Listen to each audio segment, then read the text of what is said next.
Nah, coba lihat, udah di record? Udah. Ya. Sekarang coba Anda semua perhatikan bagaimana nitrogen di bumi kita ini berputar, berdaur, gitu ya. Oke, kita mulai yang namanya daur itu bisa dimulai dari titik manapun, oke ya. Nah, misal kita mulai dari nitrogen bebas yang ada di udara. Nitrogen itu di udara ini komposisinya paling banyak, ya. Ketika Anda menghirup, ada gas-gas lain, tapi yang nitrogennya apakah kita hirup dalam pernapasan kita? Enggak, ya. Nitrogen itu 80%, sementara si oksigen itu lebih sedikit 0,03%, CO2-nya kurang lebih segitu juga. Nah, berarti nitrogen baik manusia ataupun tumbuhan itu nggak bisa langsung hirup nitrogen bebas di udara.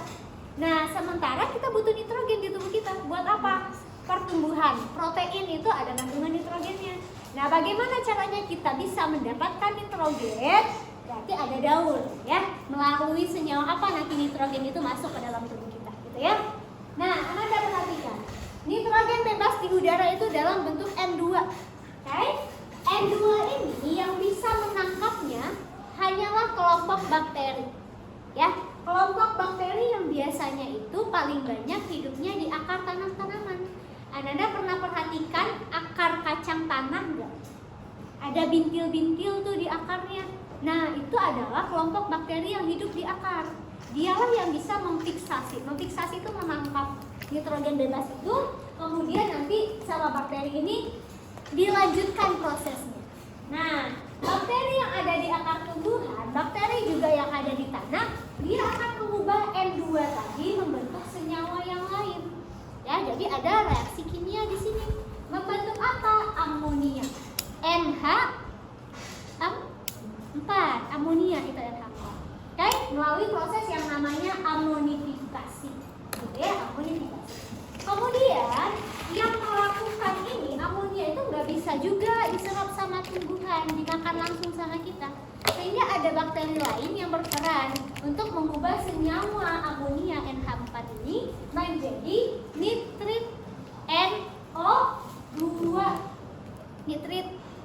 Nitrit udah bisa belum bisa dimanfaatkan langsung sama tumbuhan hewan, sehingga dia nanti akan diubah lagi bentuknya menjadi nitrat NO3 oleh siapa? Oleh bakteri nitrifikasi. Ini bakteri yang mengubah berarti dari nitrit menjadi nitrat.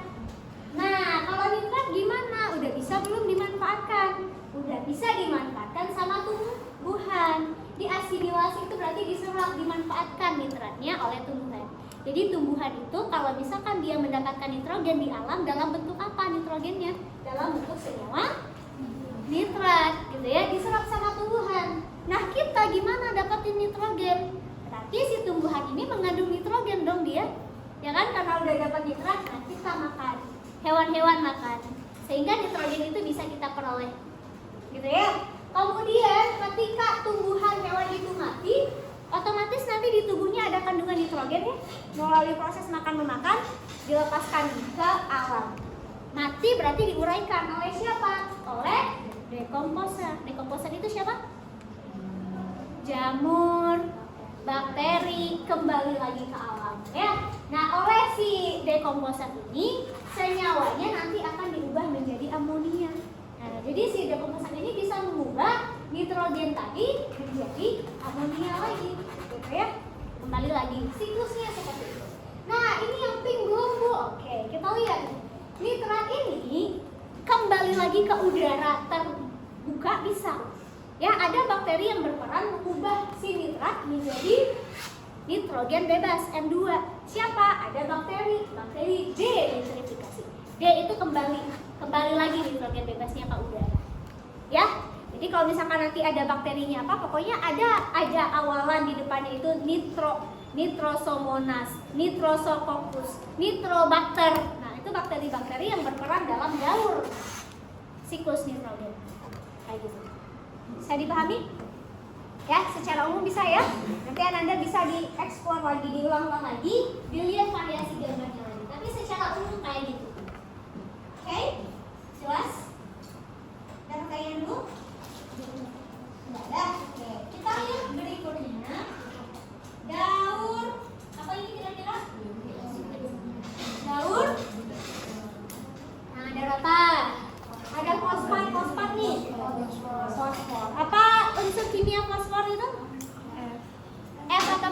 P ya, fosfor ya. Oke. Gamanya daur kita bisa mulai dari titik manapun ya. Kita mulai dari ini aja. Fosfat di alam ini bisa disimpan di daratan ya dalam bentuk fosfat anorganik. Fosfat juga bisa disimpan dalam tubuh makhluk hidup dalam bentuk fosfatnya anorganik. Jadi P itu nggak bebas di udara, tapi dia akan bergabung membentuk suatu senyawa. Fosfat, apa rumus kimianya kalau fosfat? PO4, ya kan? PO4, fosfat. Oke, nah di mana fosfat itu berada? Nah, ketika fosfat itu diserap sama tumbuhan, jadi tumbuhan itu bisa menyerap fosfat yang ada di tanah, ya. Bagi dia untuk apa? Untuk pertumbuhan, ya. Pembentukan dari energi dia bermetabolisme itu memanfaatkan fosfat, ya. Si tumbuhan itu nanti akan menyerap fosfat anorganik yang ada di tanah. Oke? Nah kita yang hewan, si kelinci, manusia mengkonsumsi dia. Kalau hewan ini herbivora atau apa berarti dia? Kelinci? Herbivora, hewan pemakan tumbuhan. Nah dia konsumsi, otomatis fosfat akan mengalir ke tubuh si kelinci. Ya termasuk juga kita. Kalau terjadi rantai makanan yang lebih panjang lagi, kelinci dimakan sama harimau, harimau dimakan sama elang dan sebagainya, berarti selalu terjadi aliran P, unsur P. Meskipun dalam bentuk senyawanya bukan P yang murni gitu ya, tapi dalam bentuk fosfat. Oke, Anda lihat ini, apa yang terjadi kira-kira nih? Ada tumbuhan, ada hewan, detritus. Mati dia berarti. Oke? Detritus ini adalah si organisme yang berfungsi untuk apa? Menguraikan organisme yang udah mati. Di sini peranannya nggak harus detritus ya, nggak harus si cacing-cacingan, belatung gitu ya. Ini kan detritus ya, bisa juga dekomposer, gitu ya. Nah, jadi detritus ini dia biasanya hidup di tanah kayak cacing-cacingan, jadi sisa-sisa organisme mati nanti bisa diuraikan. Otomatis nanti dia akan mengembalikan P itu, si fosfornya itu ke tanah lagi. Nah, ini nanti terjadi perputaran kayak gitu. Selain perputarannya itu terjadi di organisme yang hidup dan di tanah juga, si fosfat ini kalau misalkan turun hujan, P itu nanti bisa mengalir ke perairan yang lebih rendah gitu ya. Yang namanya tanah kan ada pori-pori tanahnya kan. Ketika terjadi hujan, otomatis akan ada aliran fosfat ya menuju ke daratan yang lebih rendah. Nah, fosfat itu biasanya akan terkikis masuk ke dalam suatu perairan. Lama-kelamaan yang namanya fosfat itu dia akan mengendap, membentuk batuan-batuan sedimentasi di perairan. Laut ya, sungai, laut apalagi. Karena kan di sana laut itu kan semua muara air. Sungai itu nanti muaranya kan ke laut ya. Nah, jadi nanti bakal lumpuh, membentuk endapan fosfat. Makanya di perairan itu koral, tahu koral, batu karang. Nah, batu karang itu banyak kandungan fosfatnya. Bagian dasar dari laut itu banyak kandungan fosfatnya. Fosil-fosil yang telah mati itu banyak tuh di dalam perairan, bagian terbawah, gitu ya. Jadi dia membentuk endapan kayak batu. Nah, tapi endapan ini dia bisa juga nanti karena pergerakan dari bumi, pengikisan lempeng bumi yang bergeser, nanti dia lama-kelamaan bisa naik tuh batuannya ke permukaan bumi, gitu ya. Nah, bakal naik. Selain itu, Anda lihat di sini ada tumbuhan. Tumbuhan air bisa memanfaatkan fosfat juga. Jadi tumbuhan air ini dia bakal menyerap fosfat nih. Selain itu juga yang namanya fosfat tadi akan bergeser. Jadi makanya ada fosfat yang naik ke permukaan. Kenapa bisa kayak gitu? Karena ada pergeseran di kulit bumi kita. Lama-kelamaan naik. Nah, batu-batuan apakah selamanya dia menjadi batu? Enggak kan? Batu itu nanti bisa gimana dia? Karena ada hujan, badai gitu ya, nanti bakal hancur kan. Lama-kelamaan batu itu bakal lapuk dan akan memberikan si fosfatnya yang ada di kandungan batu itu kembali lagi ke alam. Maka apa? Maka dia nanti akan tersimpan lagi sebagai fosfat anorganik di tanah. Kayak gitu. Dan ini siklusnya akan selalu berulang kayak gini. Oke. Bisa dipahami? Bisa? Ada pertanyaan dulu? Silakan. Kalau ada pertanyaan untuk fosfat. Karena tadi gak ada yang mau menjelaskan fosfat ya. Cerita itu kayak gini. Ringkasnya itu kayak gini. Ya, oke. Kita lanjutkan untuk yang berikutnya. Nanti daur apa lagi? Daur karbon. Oke, ini berikutnya daur karbon. Dan Anda lihat kalau daur karbon, oke, CO2 di atmosfer. Lagi kita perlu CO2-nya. Butuh nggak kita CO2? Langsung di udara. Dan Ananda nafas pakai apa? Oksigen. Kalau kita yang nggak memanfaatkan CO2 secara langsung, tapi apakah kita butuh karbon? Butuh. Ya, kalau misalkan nggak ada karbon, nih sel-sel kita nggak akan terbentuk. Ya, karena struktur tubuh kita itu dibentuk oleh karbon juga. Nah, tapi siapa yang bisa memanfaatkan gas CO2 di udara? Kita boleh mulai lagi dari ini ya, CO2 yang ada di udara. Oke, siapa yang bisa memanfaatkan CO2 di udara? Tentu organisme yang bisa berfotosintesis. Kenapa? Karena bahan dasar untuk fotosintesis adalah CO2, karbon dioksida. Selain air yang dimanfaatkan ya sebagai fotosintesis. Nah, tumbuhan, apakah hanya tumbuhan? Enggak, yang bisa fotosintesis kan bisa alga juga, ya kan? Nah, yang bisa fotosintesis kan ada bakteri-bakteri yang bisa fotosintesis juga, cyanobacteria. Jadi dia bisa memanfaatkan karbon. Oke, gimana caranya karbon mengalir di tubuh kita? Kalau di siklus ini berarti ada konsumen. Konsumen primer itu apa, Nak? Konsumen pertama, yang pasti dia herbivora ya, dia makan si tumbuhan. Oke, berarti daur karbon itu mengalir. Karbonnya itu masuk ke dalam tubuh. Kemudian dia dimakan sama siapa ini ya? Kucing hutan kayaknya ya. Nih, kucing hutan atau harimau anak harimau gitu ya. Dimakan sama dia. Otomatis karbon ngalir dong. Nah, kemudian kalau misalkan si setiap organisme ini bernafas, ya kan? Respirasi seluler, maka dia akan melepaskan apa? Sisa pernapasan. Anda nafas, keluarkan apa? Karbon dioksida. Nah, karbon dioksida itu yang akan dilepaskan lagi ke udara. Ini tumbuhan bernafas nggak? Bernafas pakai apa tumbuhan? Oksigen juga tetap. Ya, tumbuhan nafas dengan oksigen. Sisa pernapasan tumbuhan akan melepaskan CO2 juga tetap.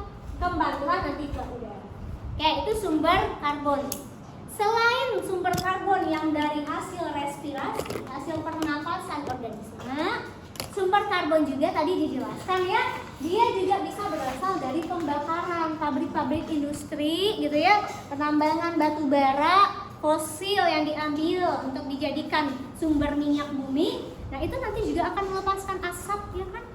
Nah, jadi asap-asap itu dilepaskan itu melepaskan karbon. Kendaraan bermotor, asap rokok, itu ada karbonnya nggak? Ada karbonnya. Nah, itu juga menjadi komponen karbon yang ada di udara. Gitu ya. Nah, kalau misalkan kita lihat, nah ini kan berarti berputar.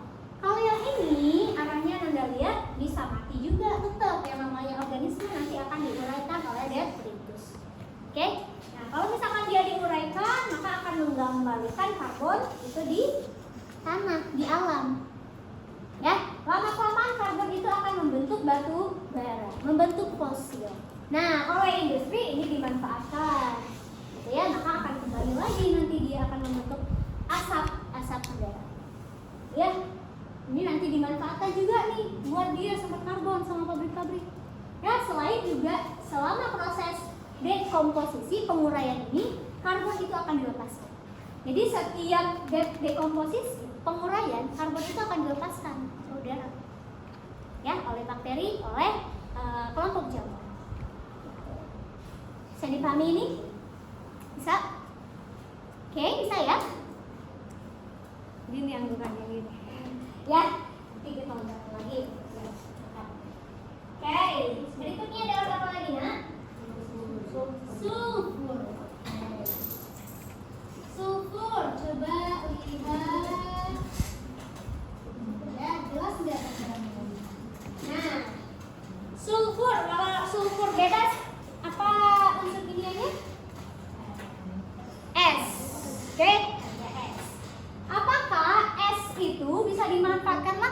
kita? Enggak bisa. Ya, jadi dia berputar juga. Nah, kita lihat di sini mulai mungkin dari letusan gunung berapi. Jadi salah satu sumber sulfur, meskipun banyak lagi sumber lainnya, adalah letusan gunung berapi. Pernah ada di gunung nggak? Pernah? Tangkuban perahu ya. Nah itu kan bau apa? Bau belerang kan? Nah jadi belerang-belerang itu, kalau misalkan gunung meletus, Anda bisa lihat tumbuhan di sekitarnya itu bakal lebih subur lama-kelamaan ya. Oke.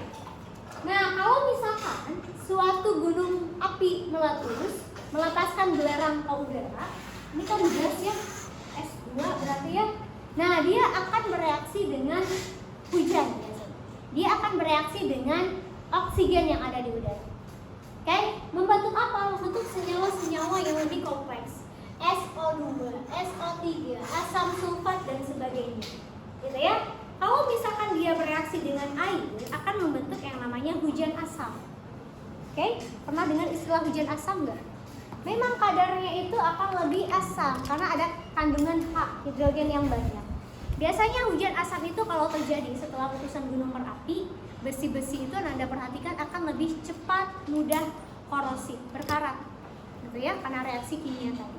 Nah, jadi dia akan turun ke sini, turun ke permukaan bumi. Oke? Nah, kalau misalkan Anda lihat si asam ini, hujan asam itu berarti dia membawa unsur-unsur es, ya kan? Nah, unsur-unsur es itu biasanya akan terserap masuk ke dalam daratan. Nah, jadi dia masuk nih ke sini ketika hujan. Oke, terserap. Nah, sama si tumbuhan, senyawa dalam bentuk SO4, sulfat, itu bisa dimanfaatkan, diserap sama dia.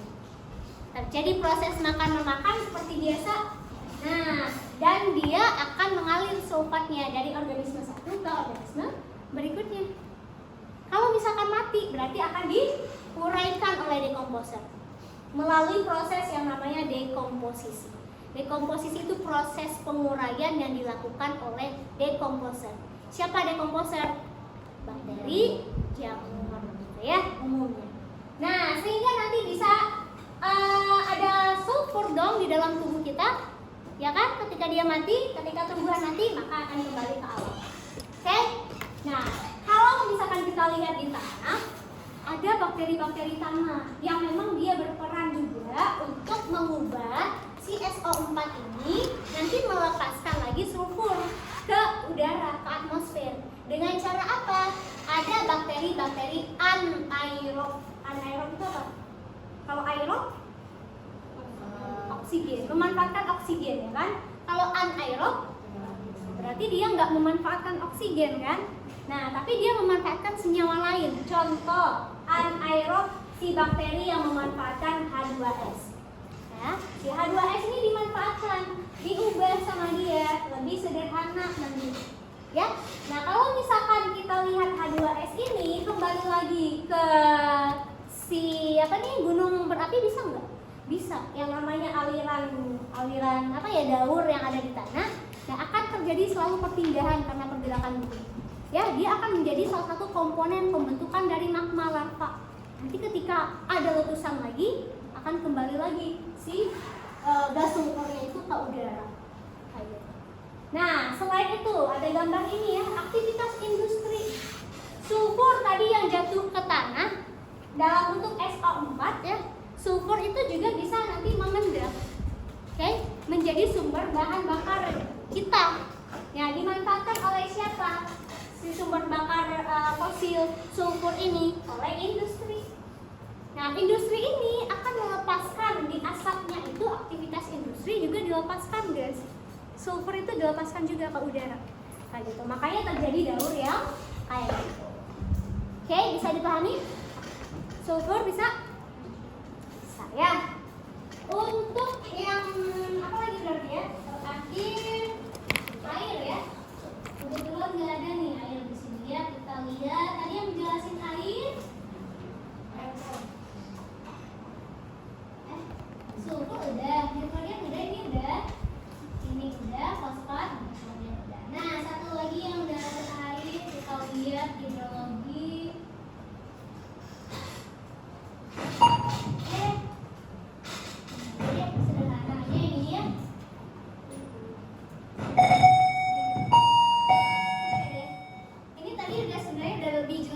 dijelaskan ya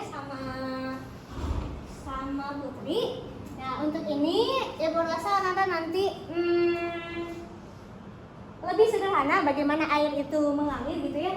Baik itu airnya menguap, kemudian membentuk awan gitu ya, jatuh ke muka bumi lagi dalam bentuk tetesan-tetesan air hujan, kemudian mengalir melalui pori-pori tanah, kembali lagi ke sini. Yang namanya tumbuhan pasti dia juga akan melepaskan H2O, sisa pernapasan gitu ya. Itu juga akan mengalami penguapan ke udara.